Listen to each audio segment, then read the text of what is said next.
Okay, hello everyone, my name is Connor and welcome to my film class. Welcome to this live stream, which was requested actually, all about color correction in Adobe Premiere Pro. Not Photoshop, I just came from my design class, so do excuse me, it's Premiere Pro. We're in Premiere Pro in my film class here today. It's going to be really exciting, I'm really looking forward to this one. Color correction and color grading is something that people have been asking for quite a while, so I'm really happy to be able to do that now.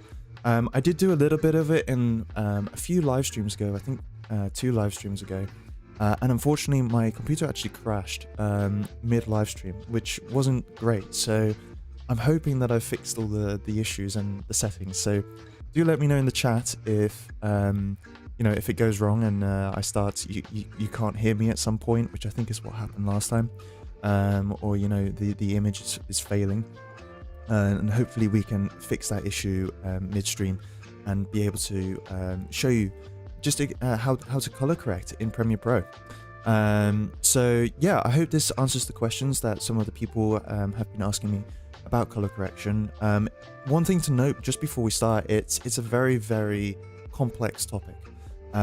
It sounds very simple, color correcting, but there's actually a lot to do with color correction. It's kind of its whole own discipline, and you have a lot of people who are very, very expert and very top-notch color graders in the film industry, and it really is an art form in order to get it right. So hopefully this will teach you some of the basics. I won't be going into the super advanced kind of color correction, but this is enough to get you going in Premiere Pro, so that all of your shots should be looking like they can match, and they're coherent, and you've got the colors correct, the skin tones kind of in the right place. Little J plays, hey, great to see you again, thanks for joining in again at the live stream. I hope this kind of answers a few of those questions that you had, and yeah, so hopefully you're going to be able to at least get the basics of color correction down by the end of this live stream. So one thing to mention just before, if you've never come across color correction at all, there is actually a difference between color correction and color grading, and a lot of people actually use the two terms to explain the same thing, but they are actually two very different subjects. So color correction has to do with correcting the initial video that you get from your cinematographer. So for example, if this was the shot, this is not me, by the way, in case you're wondering, this is stock footage. But if this is the shot that we got from our cinematographer, then there might be several things that might be incorrect with the shot. For example, the white balance might be off. So, depending on the lighting and whether the white balance was correctly set by the cinematographer, even the best cinematographer makes a mistake sometimes, or there are subtle adjustments that we need to make in order to make all of our shots match within a scene.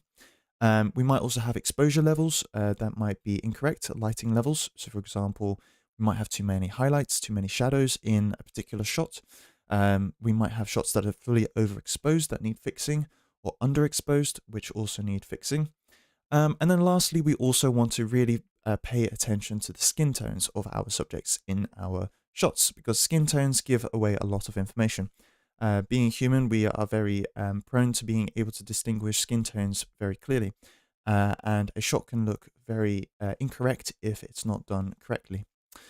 So these are kind of all of the things that we need to have a look at during color correction. Color grading, on the other hand, is actually grading the footage that we have and actually applying a look or a LUT to our footage.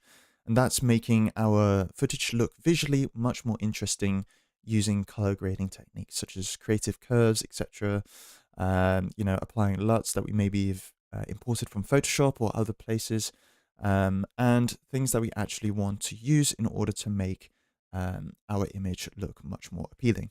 So we're going to be focusing on color correction. I am going to be doing another live stream in the future on color grading, probably not immediately in next week, so I do like to kind of add variation to the channel, but it will definitely be coming at some stage, so do stay tuned for that. So what I'm going to do is quickly show you the shot that we're going to be working on in Premiere Pro today. So what we're going to be doing is trying to create an effect that looks like this. So on the left is the original shot, and then on the right is the shot that we've kind of color corrected. So as you can see, there's quite a lot of difference in the shots. There are a few issues that we need to take care of. And I'm going to be showing you all the steps that I've done in order to create the shot on the right, which we can then go ahead and color grade in the future in order to get that look that we're looking for. Do in the chat, let me know whether you've been using Premiere Pro for a long time. It's always great to know if we have beginners or experts, or what kind of levels people are looking at. So do let me know in the chat.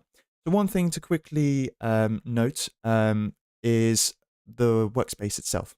So in Photoshop, in Premiere Pro even, we have several different workspaces that we can work with. So in order to access those, we can go to Window, Workspaces, and then we have all of these options here. As you can see, I'm actually already on the color workspace. You might be, for example, on the assembly workspace, depending on what you're working with. If anything looks incorrect or it doesn't match, I'm going to be working on the color workspace today.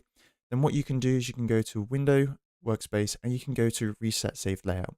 So if at any point during this live stream something doesn't make sense, or there is a button not appearing on your screen, if you have the most recent Premiere Pro version, just go to Reset Save Layout. I'm using that layout here today, so you should be able to see all of the things that I'm looking at right now. So what we're going to be covering to start with is just looking at the graphs, the scopes, what these mean and what scopes we actually need to be looking at when we're color grading our footage. So if you're on this panel, what you can do is actually select the scopes that you want to work with. So you can right click and you should get a few options here. Today we're going to be looking at the vector scope, and we're also going to be looking at the waveform scope, which is the one on the right here, the vector scope being the one on the left.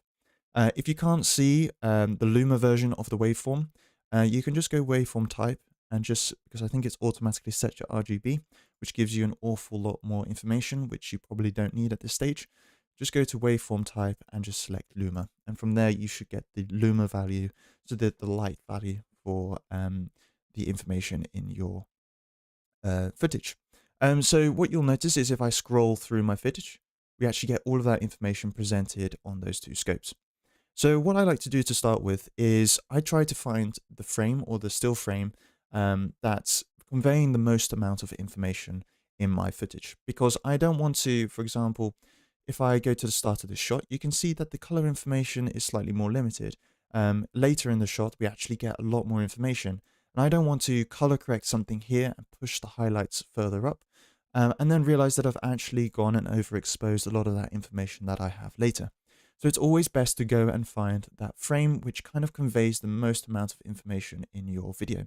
So in this case, I think it would probably be something like this. You can see that we have a lot of information in the top of our waveform, and we also have quite a bit of information in the bottom.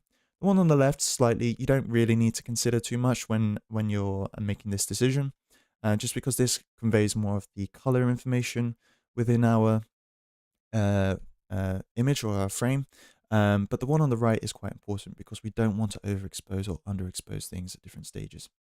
So on the right, we have Lumetri color, and this is kind of the color correction tools that we're going to be using to actually correct this footage. So at the start, we've got basic correction, which is what we're mainly going to be using today. We're also going to quickly drop into curves a little bit later. But basic correction and curves will give you enough tools to make a basic color correction for your video. So as you can see at the moment, I can't actually change anything, and that is because we haven't actually selected the clip. So just make sure you've always got the clip selected in order to get that information up. You don't want to accidentally have the wrong clip selected, because you are going to apply the information or those changes to a clip that isn't the clip that you want to change. So having the clip selected, what we can do is we can go ahead and actually make some color correction changes. So the first thing that we're going to look at, which I always like to start off with, is white balance. So white balance is essentially setting the temperature and the tint of our image. And this makes sure that we don't have too much of a higher temperature or a lower tint, etc. in our image, which gives us a color that doesn't represent the true colors that we would see with our naked eyes. So the easiest way to do this is actually to use this eyedropper tool here. So just for selecting that, you can go anywhere on your image. And if you think that something is supposed to be pure white, so for example, his headphones are white, and I would expect this image to represent this information as white, then I can press on that. And as you can see, it's automatically going to try and adjust the tint and temperature values in order to color white set the appropriate white balance for this footage. Now, I like to be a bit more precise. So what I usually like to do is if I am using the white balance tool, which is a quick way if you need to make quick color adjustments, I like to sample a few different areas just to see roughly what values we're supposed to be working with, because you can see there is quite a bit of fluctuation depending on what you actually select. If I select the sky, for example, it's going to give me different value than the pavement, which is obviously not going to be as accurate. So this is a good place to start, but I do like to be a little bit more precise. And the best way to be more precise is actually by using the vector scope on our left side here. So the vector scope has this line in it, which is going from the top left to the center of the vector scope. And this line is essentially to help us set skin tones correctly in footage. And this works for any kind of skin color, for any ethnicity as well. It's kind of based on the blood vessels within the actual information, so it's quite an interesting thing. But essentially, we can try and match the skin tones to this line in order to set the white balance correctly, and try and match it to the skin. So what we're going to do is we're going to actually isolate part of the skin so we can just see the information for just that section. So to do that, we can just go to Effect Controls, and we can create a mask. I've already got a mask created, so I'm just going to quickly delete that. So you can use the pen tool in order to actually draw out a mask on our image. So I'm just going to draw a quick box around the skin on the forehead right here, because this is the color, the area that I actually want to affect. As you can see, it hasn't changed for you. You might automatically have a mask. I've just got to make sure that the effect is actually toggled on. So I can just press that, and this is hopefully what you're looking at the moment. So going back to the Lumetri scopes, what you'll notice is it hasn't actually updated, and that is because my computer is probably struggling a little bit. So you'll notice here, the information that we have is slightly more narrow now. We can actually see that all of those colors do almost fit along that line that we have here. If I were to reset the temperature to what it was a minute ago, you'll notice that it actually wasn't on the correct line. And this is a great way to be able to check if your white balance is set correctly. I'm just going to press Command and Z and redo that. So there is no really hard, there's no real hard set rule as to how you set your color, your white balance, but it comes with experience, and you get used to seeing the correct skin tones and resetting them. But what I tend to like to do is adjust these temperature sliders so that the line is about a third of the way from the center to the edge between this yellow and red two markers. And I like to use the tint, the tint kind of allows us to move it in this direction, and the temperature kind of allows us to move it in this direction. So I tend to move it to about a third along. So that's a bit much maybe. So I'll maybe move it slightly back.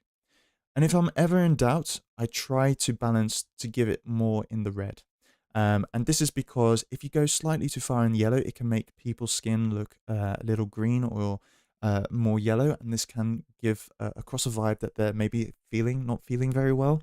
Whereas red is slightly warmer, and it tends to give a slightly more, it tends to make your subject look just healthy and not as potentially ill. So if ever in doubt, try and you go slightly further to the right. But once it's kind of roughly aligned, that should be almost correct. I'm just going to move it down ever so slightly, maybe something like that. What I can do is go back to Effect Controls and actually press on this FX toggle here to turn off the opacity effect. And what you'll notice is now we can see the rest of the image. So I can just press off that. And as you can see, I think the white balance for that is pretty good. The tone of the color of the skin tone looks pretty accurate.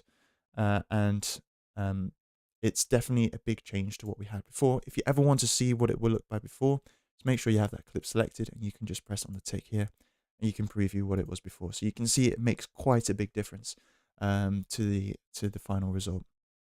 So the white balance is pretty good at the moment.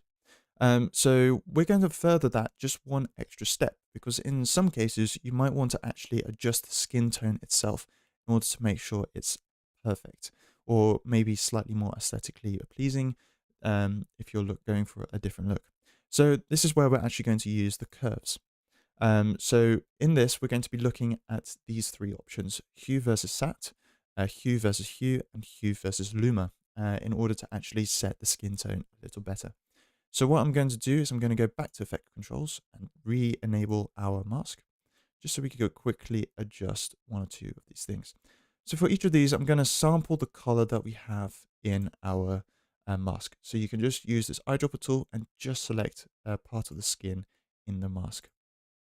And as you can see, it's mainly targeting those red colors. One thing to bear in mind, any changes that you do make in this panel is going to affect all of the colors that you're sampling.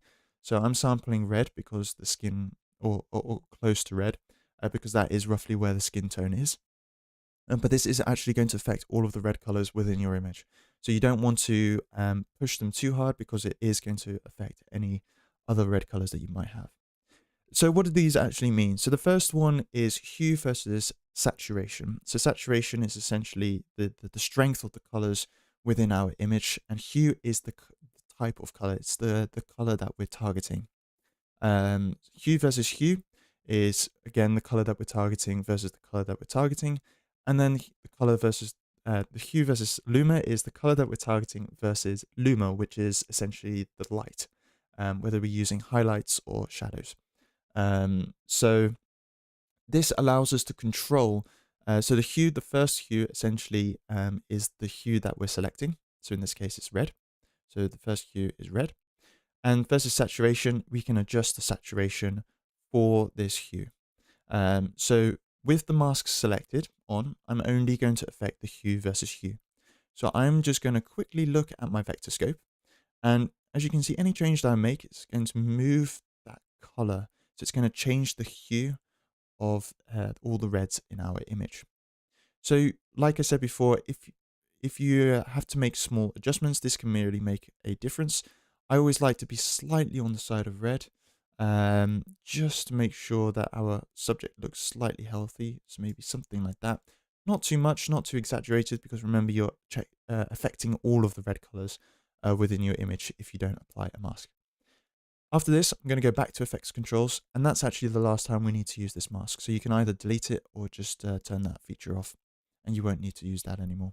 So if you want to quickly see the difference that we make, it's a very, very subtle difference, but it just brings in slightly more of those red tones in the skin tone, and it just makes him look slightly more healthy than he was before.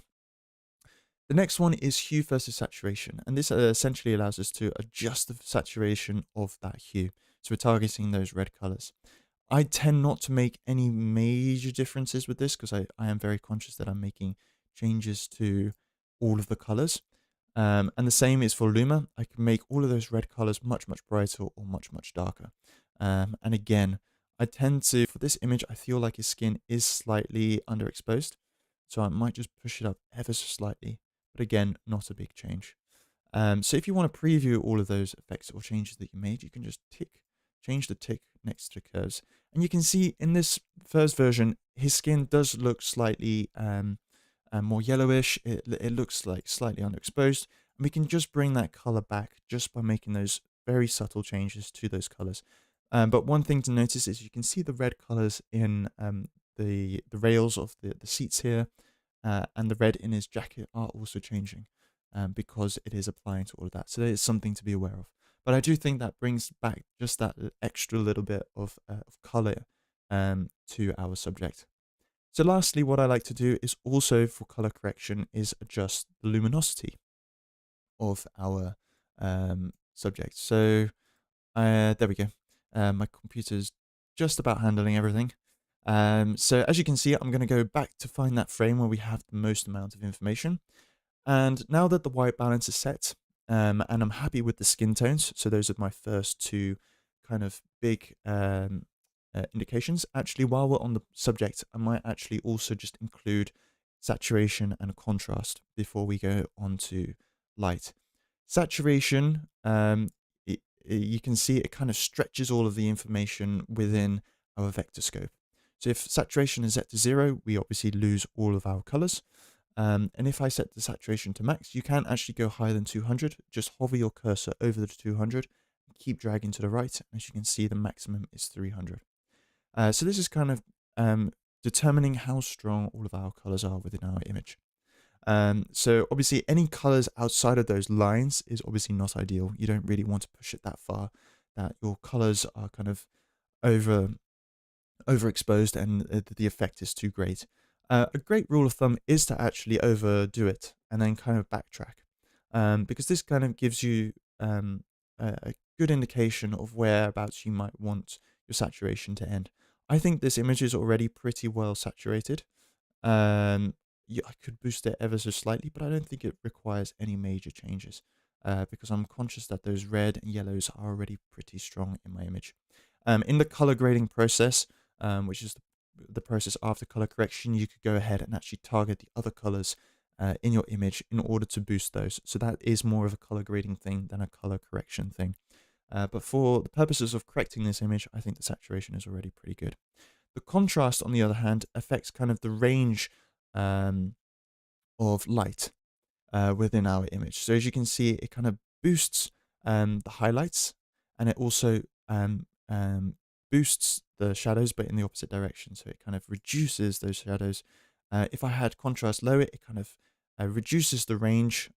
It almost like the dynamic range of our image. Not really, but it kind of reduces that range between the two. This gives us the option in order to make either if you use the Photoshop and you use to the camera raw filter, it's very similar to dehaze. It kind of gives you a more of a hazy effect or more of a sharp effect on the other end. I think my levels are already pretty good, so I'm gonna leave it just about 0 for now. So for the light section, which is the kind of the last thing that I want to cover with color correction, and the last major thing that you need to focus on. This tends to be one of the biggest issues that you can encounter. Color temperature and white balance is something that you tend to be able to correct. Obviously, a lot of people go into the shoots saying things such as, "Oh, we'll fix it in post," etc. And you kind of want to avoid that at all stages. So if you are able to talk to your cinematographer or to the person who actually shoots the footage, you always want to make sure that they're trying to set the white balance perfectly the first time, because you are losing data and detail to some extent. One general good rule of thumb when working with a cinematographer is that you want them to capture as much data as possible, and that becomes especially apparent in this next section where we're dealing with light. We want the dynamic range of our image to be as great as possible. We want a lot of detail in the darker areas of our image, and we want a lot of detail in the highlights, but we also want a lot of detail in the mid-range. And this is where this is what really differentiates a lot of the expensive cameras from a lot of the cheaper cameras. The more expensive cameras like your Reds, etc. They capture a greater dynamic range and a lot more detail. And that, as an editor or as a color grader, a color corrector, gives you a lot more information to play with, and it makes your image look a lot better. Another thing that I'd highly encourage you to do if you are in conversation with your cinematographer is encourage them to shoot in a log, and not actually record in a color profile, such as this is stock footage, so it's actually a Rec 709 color profile. But you have more opportunity to actually edit the shadows and the highlights, because if they can shoot it in a log format, which doesn't have a color profile, it retains more of that information. So the camera doesn't automatically apply a color profile to it. You can actually do that yourself as a color grader or color corrector in post-production, and actually retain a lot of that information that the camera would automatically discard. So if you ever see files that are slog or dlog or something, then you can automatically, you have more flexibility to edit that in post. So I'd always encourage you to encourage your cinematographer to edit or to shoot in log format if possible. But anyway, coming back to color correcting our luminosity, our light, which is this light section in the basic correction of our image. What we want to focus on is overexposure, underexposure, and making sure that everything is within a good range. If I overdo the exposure, you'll see that our content clips. With all of our whites, it can't go any higher and it just becomes white, and we lose a lot of that detail. If I drop the exposure too far, you'll notice that it kind of collapses at the bottom here. So the top is 100, and the bottom is 0. And we never really want to go to 100 or 0. That's kind of, we're losing a lot of that data and it's kind of clipping. So exposure essentially allows you to add more or less exposure to your image. So the more exposure I give, the more our information goes to the top and we kind of collapse near the 100. The less exposure I give, the more exposure we have in our image, and we obviously collapse all that information towards the bottom, towards the 0 marker. So as a good rule of thumb, you want to try and ensure that the bulk of your information is between 10 and 90. You really don't want it to go over too much or under 10 too much.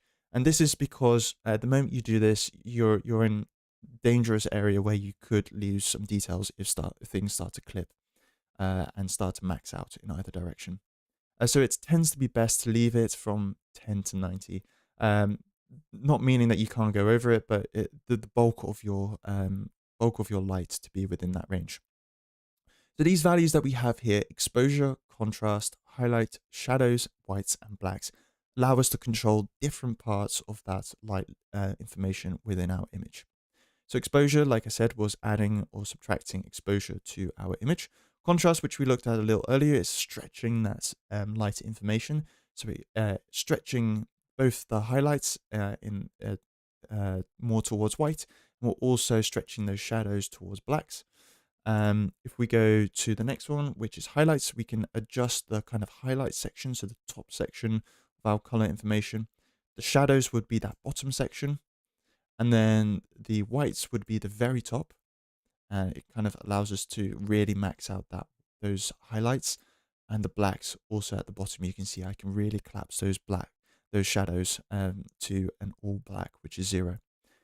So they're very handy tools in order to correct our image, because we want to make sure that we're having as much detail as possible and retaining, because remember, in this phase we don't want to actually apply a look, we want to retain detail as much as possible.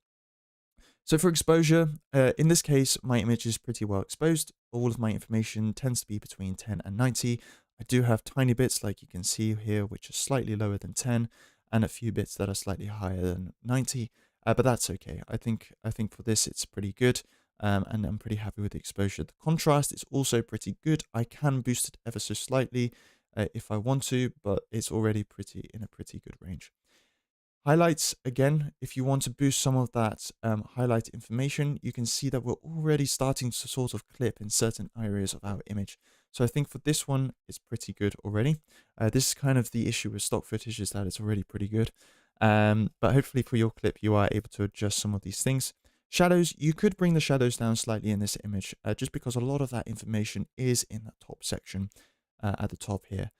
So again, one great rule of thumb is to go all the way to the extreme and kind of backtrack to an area that you feel good. And this is where it really does become a bit, you have to have experience and looking at a lot of footage and seeing how you can improve things. Because there are no hard set rules, except for the fact that you don't want to obviously overexpose or underexpose your footage. But a lot of it does come with kind of your own interpretation. I could boost the whites slightly, but again, I want to be cautious of overexposing those elements within my image. And the blacks, I could, but they're already pretty good for mine as well. And I don't want to, as you can see, if I keep going on the blacks, we're losing a lot of that detail in his trousers here.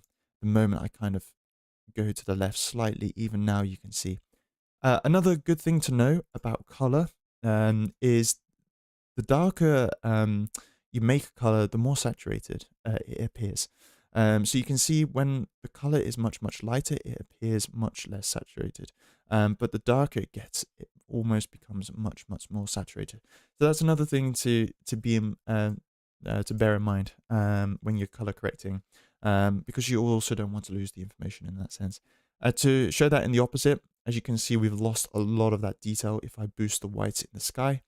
And it's starting to clip and we're just getting pure white. And in the color correcting phase, we want to try and retain as much of that information as possible while making sure that our image is properly exposed, white balanced, and everything. So for this image, I'm pretty happy with just making these changes. So a lot of the times, if your cinematographer has done a great job, which most cinematographers do. I sound like I'm having a go at cinematographers, but everyone makes a mistake every now and again, and a lot of cinematographers do get it right the first time. It's just making subtle differences. A lot of the time, it does come to making small changes. For example, in the scene, it's definitely overcast, and if you're filming 5 minutes later, it could suddenly be sunny. And a lot of it comes down to just trying to match the different shots within your scene, and making sure that there's not a huge jump between one shot to the other. If you ever want to go back once again and see what it used to look like, just untick any of the boxes that you've changed. And as you can see, we've applied a pretty nice edit to our image here. So everything looks pretty well exposed, and the white balance is looking much, much better than we have before. And the skin tones, we've been able to bring those out slightly to make our subject look much more healthy within our shot. So those are essentially the basics of color correcting in Premiere Pro. You can apply these techniques to any image that you have, or footage that you import. It should apply to all of them. And yeah, hopefully once you've nailed down these basics, you can really then go on to the interesting phase, which is color grading, and actually being able to manipulate the different colors and choose different looks, or apply your own LUT. Maybe we'll do a tutorial on that as well, how to create your own LUT. That could be fun as well. And then you can actually go ahead and creating a style for your film, and hopefully having a coherent style across. One thing to note is if you do want to quickly jump onto that color grading phase and have a go with all of those techniques, one great thing to do is if I have footage which is several different shots, so I'll just make a few cuts just so it is a little bit more apparent. It's always great to apply color grading to an adjustment layer. So if you go to your project tab, you can go new item and create an adjustment layer. Just make sure the dimensions and the video settings are all correct, and you can apply that over the top of all of your footage. Now, instead of having to actually apply the color grade to each of your footage individually, to every clip individually, you can actually apply a color grade to the adjustment layer. So as you can see, this is quite a strong LUT, which I don't seem to be able to change either. But for example, if that was my color grade, I could apply it to all of my footage automatically without actually having to go through every clip, copy and paste the settings in, or having to go through. And then you can make any small adjustments using the actual clips themselves. So that's a great way to save yourself some time if you are interested in quickly jumping onto that color grading phase. And it also allows you to make quick changes to scenes or to entire films or projects all at once. So hopefully that answers a few of the questions that I did get on color correction. Do let me know in the comments what you thought. And hopefully we'll get the other video out soon of a color grading. And hopefully this will be enough to get you started with your projects and get your color corrections all set. So I will be back live here next week, so do tune in for that. And don't forget the newsletter. If you are interested in signing up to the newsletter, then I do send out a newsletter every week, which kind of informs you of what I'm going to be talking about next week. So hopefully you can give it a go in advance, and then you'll be able to bring any problems that you face or any other questions that you have to the live stream, and we can go through that together. And yeah, so thank you very much for tuning in. And yeah, I shall see you hopefully in the next live stream.